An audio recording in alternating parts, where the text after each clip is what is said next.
गैर मुस्लिम भाई है तो वो अपना सवाल कर सकते हैं। जय जिनेन आदाब।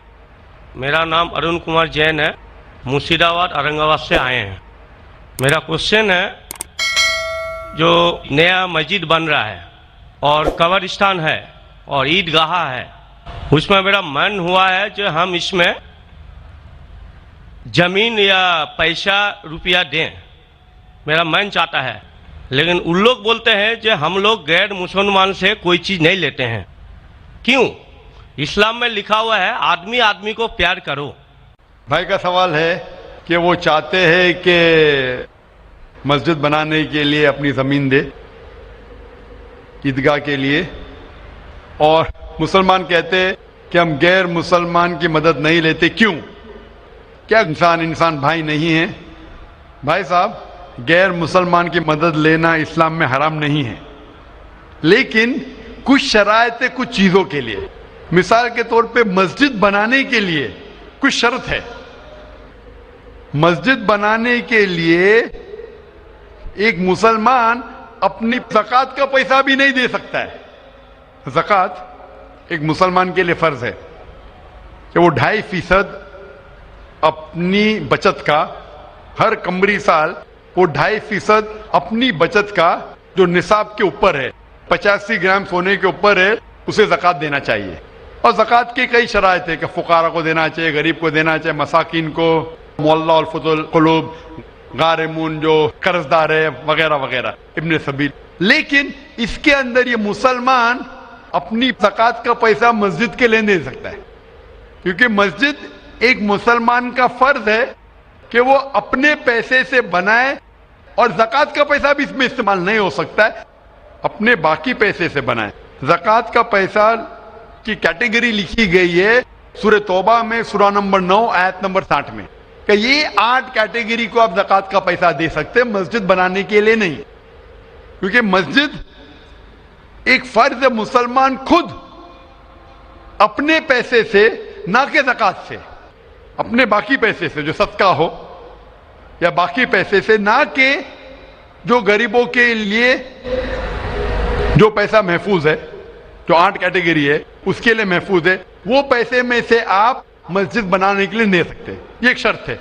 उसी तरीके से शर्त है कुरान मजीद की कि मस्जिद की देखभाल सिर्फ वो लोग करना चाहिए जो इस पे ईमान लाते हैं, जो इस बात में मानते हैं, जो ईमान लाते हैं और जो मानते और अपने अच्छे अपने पैसे से। तो अगर कोई गैर मुसलमान अगर इस पे ईमान नहीं लाता है तो मस्जिद के लिए इस्तेमाल नहीं किया जा सकता है।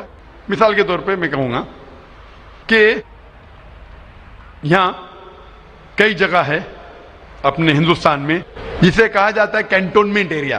तो कैंटोनमेंट एरिया मतलब वो एरिया जहां सिर्फ मिलिट्री के लोग जा सकते हैं। आम हिंदुस्तानी, मैं हिंदुस्तान का नागरिक हूं, मैं ये नहीं कह सकता कि मैं हिंदुस्तान का नागरिक हूं इसीलिए मुझे कैंटोनमेंट एरिया में जाने दो। वो रूल है। कैंटोनमेंट एरिया में जाने के लिए फर्ज है क्या वो लोग जो अपनी पूरी जिंदगी देते हैं देश की हिफाजत करने के लिए, वो लोग को इजाजत है। आम आदमी कैंटोनमेंट एरिया में नहीं जा सकता है, ये उसूल है देश का। उसी तरीके से जो लोग ईमान लाते हैं मजहब पे और ज़कात के अलावा अपनी बाकी आमदनी के पैसे से मस्जिद बना सकते हैं। तो इसीलिए क्योंकि आप ईमान नहीं लेके आए तो मस्जिद बनाने के लिए आपके पैसे का इस्तेमाल नहीं हो सकता है। लेकिन बाकी खैरात की अलग बात है। अगर आप किसी को पैसा देते हैं, किसी को तालीम के लिए, मुसलमान को, तो हराम नहीं कि मुसलमान गैर मुसलमान का पैसा नहीं ले सकता है। सिर्फ मस्जिद के लिए शर्त है। तो कुछ चीजों के लिए शराइत है, बाकी चीजों के लिए नहीं। मिसाल के तौर पर आप कहना चाहते हैं कि मैं मेरे पैसों से कोई मुसलमान को पालना चाहता हूं, तो कोई मुसलमान आपके पैसे से तालीम हासिल करना उसके लिए हराम नहीं है, सिर्फ मस्जिद के लिए। अगर आप चाहते हैं कि आपका पैसा मस्जिद में इस्तेमाल हो तो पहले आपको मुसलमान बनना पड़ेगा, आपको ईमान लाना पड़ेगा, फिर ही आप, क्योंकि आप अगर जिस चीज में ईमान नहीं लेके आते, आप अगर ईमान नहीं लेके आते कि हमको एक ईश्वर को मानना चाहिए, हमको सलाह पढ़ना चाहिए, तो उसी तरीके से अगर आपको ईमान आ जाएगा कि ये मस्जिद सही इबादत की जगह है, और मैं इस पे यकीन करता हूं, फिर आपका पैसा ले सकते हैं, वरना नहीं। Hope that answers the question. आपका दूसरा सवाल? दूसरा सवाल है ये, हम लोग जो गाय का दूध पीते हैं वो वेज है कि या नॉन वेज है? भाई का सवाल है कि हम गाय का दूध जो पीते हैं वो वेज है कि नॉन वेज है। साइंटिफिकली गाय वेज है कि नॉन वेज है? भाई साहब, हम लोग जानते हैं नॉन वेज है। गाय नॉन वेज है ना? हाँ। तो उसका दूध वेज होगा या नॉन वेज होगा? नॉन वेज, लेकिन हम लोग का धर्म में वो देवी है। हाँ, अभी उसके ऊपर बाकी सवाल आ गया ना। आपका पहला सवाल था कि दूध नॉन वेज है क्या वेज है, तो मैंने पूछा गाय नॉन वेज है क्या वेज, आपने कहा नॉन वेज, तो दूध भी नॉन वेज होगा। तो साइंटिफिकली दूध नॉन वेज है, लेकिन क्योंकि दूध के बिना आपकी जिंदगी नहीं गुजर सकती है, तो दूध को लोग ने वेज कर दिया। आप समझे ना? दूध के बिना जिंदगी गुजरना मुश्किल है, तो दूध को वेजिटेरियन कह दिया। तो मेरे तकरीर में जो मुनाजरा हुआ था मेरा एक जैन के साथ कि गोश्त खाना इंसान के लिए हराम है क्या हलाल है? हम भी जैन है। मालूम है आपका नाम जैन है? तो एक मुनाजरा हुआ था with the president of the Indian Vegetarian Congress, mister Rashmi Bhai Javeri, वो प्रेसिडेंट थे। तो एक मुनाजरा हुआ कि गोश्त खाना इंसानों के लिए हराम है क्या हलाल है। और मुनाजरे में मैंने साबित किया कि गोश्त खाना इंसान के लिए हराम नहीं, अच्छा है, साबित किया। और उसमें यह भी कहा कि दूध नॉनवेज है, लेकिन सारे वेजिटेरियन दूध पीते, क्यों? आप समझ रहे ना? तो दूध साइंटिफिकली इज नॉन वेजिटेरियन। आपने कहा क्या है, हमारी देवी है। आप अगर पढ़ेंगे, जैसा मैंने कहा कि न तस्य प्रतिमास्ति, उस ईश्वर की कोई प्रतिमा नहीं, कोई अक्स नहीं। आप समझे ना? कोई अक्स नहीं, कोई पिक्चर नहीं, कोई पेंटिंग नहीं, कोई फोटोग्राफ नहीं। तो ये वेद के मुताबिक ये गलत हो जाता है। आप समझे ना?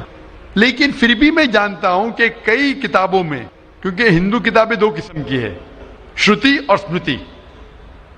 श्रुति वो किताब जो भगवान की तरफ से आए, वेद और उपनिषद। स्मृति वो किताब जो इंसानों ने लिखी है। तो श्रुति होती जो ईश्वर की तरफ से है, और एक होती है स्मृति जो इंसानों ने लिखी है। तो मैं जानता हूं कि कई हिंदू मजहबी किताबों में, खुसूसन स्मृति में, ऐसी चीजें लिखी है जो श्रुति के खिलाफ है। ये आप देखेंगे, गाय आपकी देवी है, वो आप वेद में नहीं पाएंगे, आप नीचे वाली किताब में पाएंगे। तो जब भी कोई ऊंची या नीचे किताब में टकराव हो, तो हमें मानना चाहिए ऊंची किताब। कुरान इस्लाम की सबसे ऊंची किताब है। कुरान से कोई भी किताब टकराई तो हमें कुरान में मानना चाहिए, उस किताब में नहीं। आप समझे ना? तो इसी तरीके से अगर आप वेद में पढ़ेंगे, वेद में लिखा है कि खुदा का कोई अक्स नहीं, तो अगर वो मानेंगे तो हमें मानना पड़ेगा कि खुदा का कोई रूप नहीं।